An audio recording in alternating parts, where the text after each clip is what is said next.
I think that Hector McLean did a lot in his own way to influence the change of the direction of the politics in Trinidad and Tobago.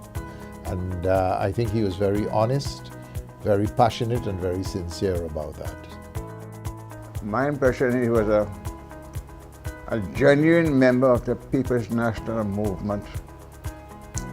And he got a lot of support from his constituents in Aruka North.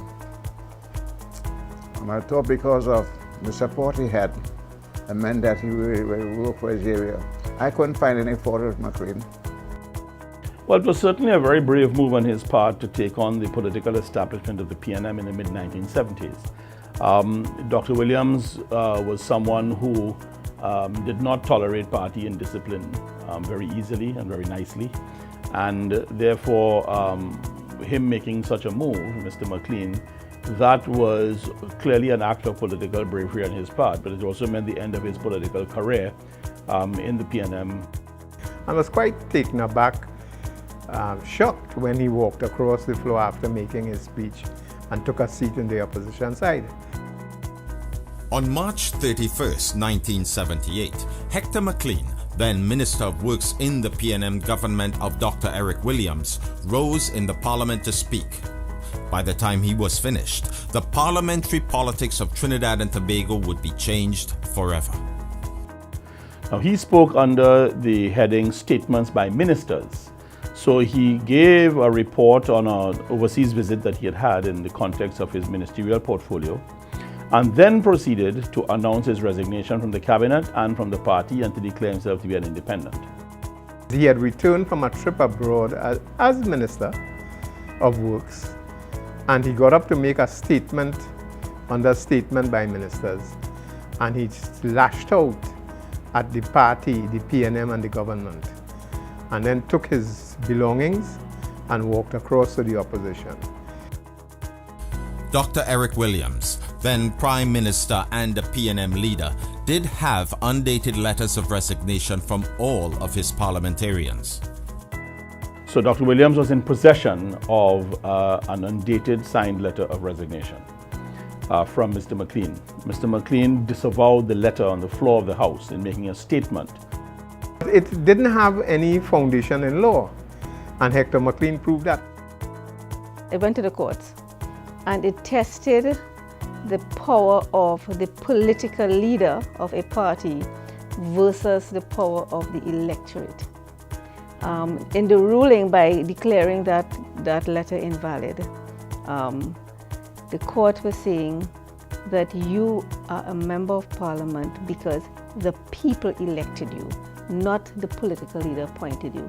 The political leader may have selected you, but your validity as a member of parliament resides in the popular will.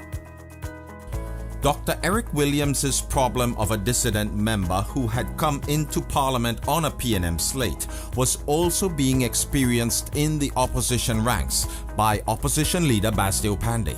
Together, they forged a way forward.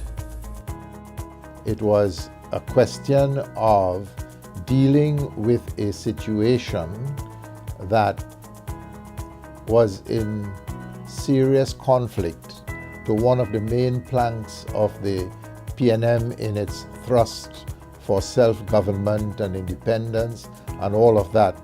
And that main plank was morality in public affairs.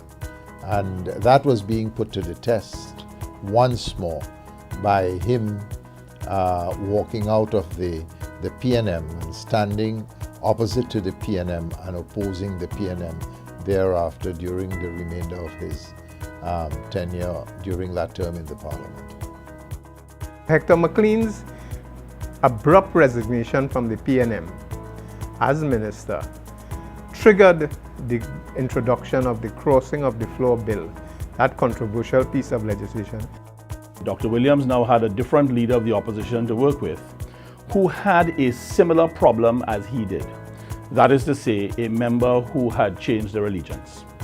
And he reached out to Mr. Pandey, and within 2 weeks, a bill was hurriedly put together to come to the Parliament to create the Crossing the Floor Act. So they were going to amend Section 49 of the Constitution to put in an additional condition on which an MP would be required to vacate their seat in the House. The Crossing of the Floor Act of 1978 was never made part of the standing orders of the Parliament of Trinidad and Tobago, and as a result was not enforceable against parliamentarians.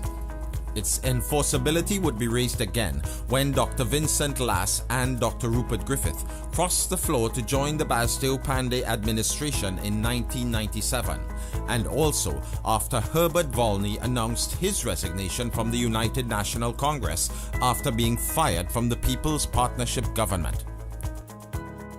Hector McLean, his departure from the PNM triggered that controversial law, which still is defective in my view. The only person who got kicked out under it was Herbert Volney.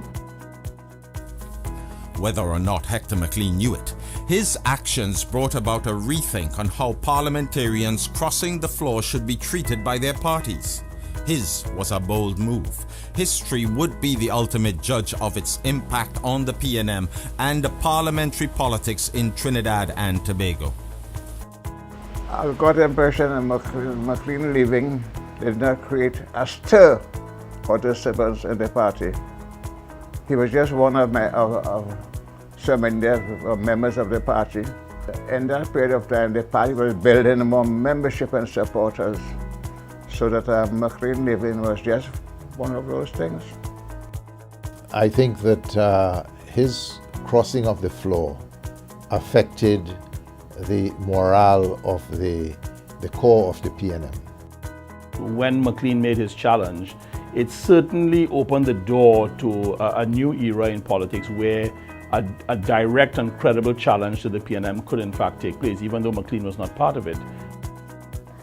A political party cannot be not a damn dog bark. It has to take its power from the people, and this is our challenge in Trinidad. How do we get leadership that is responsive to the interests of the people and what they are saying, the people who claim to represent? In 1995, Hector McLean would enter the 5th Republican Parliament as Speaker of the House, presiding over proceedings in 1997 when Dr. Vincent Lass and Dr. Rupert Griffith crossed from the opposition People's National Movement to the then United National Congress government.